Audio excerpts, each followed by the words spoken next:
Shouting by Pamela Allen and published by Puffin Books. Alexander lived with his mother and 4 brothers and sisters in the most beautiful place in the whole of Sydney.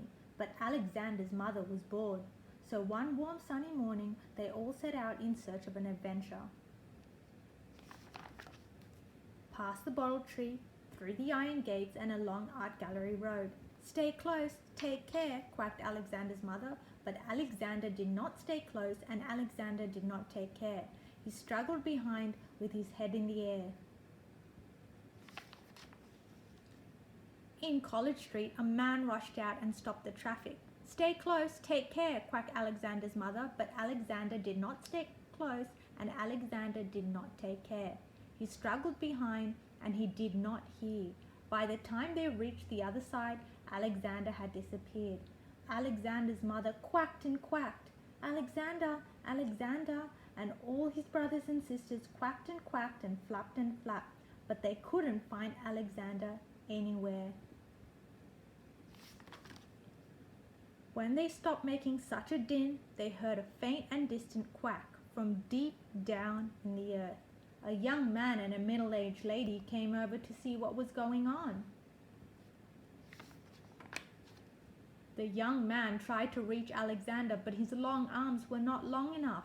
The middle-aged lady had an umbrella, so the young man tried again with his long arms and the umbrella, but they weren't long enough either. A young couple picnicking in Hyde Park heard all the commotion, packed their basket and came over to see what all the fuss was about. A small boy and his mother joined the crowd. A feeble quack came from deep down in the hole. How were they going to get him out?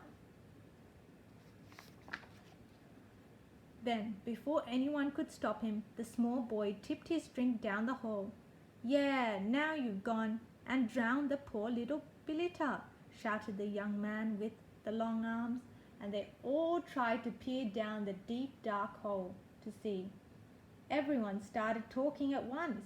They all wanted to rescue Alexander, but how were they going to do it? From their basket, the young picnickers handed out 2 cups, 2 plastic bags, 1 lunchbox and 1 thermal flask. The small boy still held his empty drink can. Then, ducks and all, they pranced in one long snaky line to Archibald Fountain.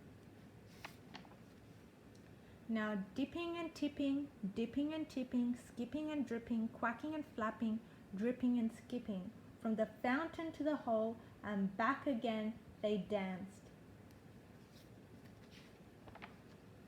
Slowly the water rose, up and up, until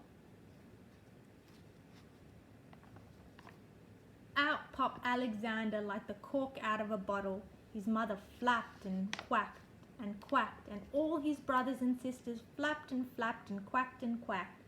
Such joyful quacking, such happy flapping. When the celebrations were over, they set off, still quacking and flapping, back across College Street, along Art Gallery Road, through Iron Gate, past the bottle tree, and got safely back home in time for tea. Quack, quack, quack. And that's the end of the story.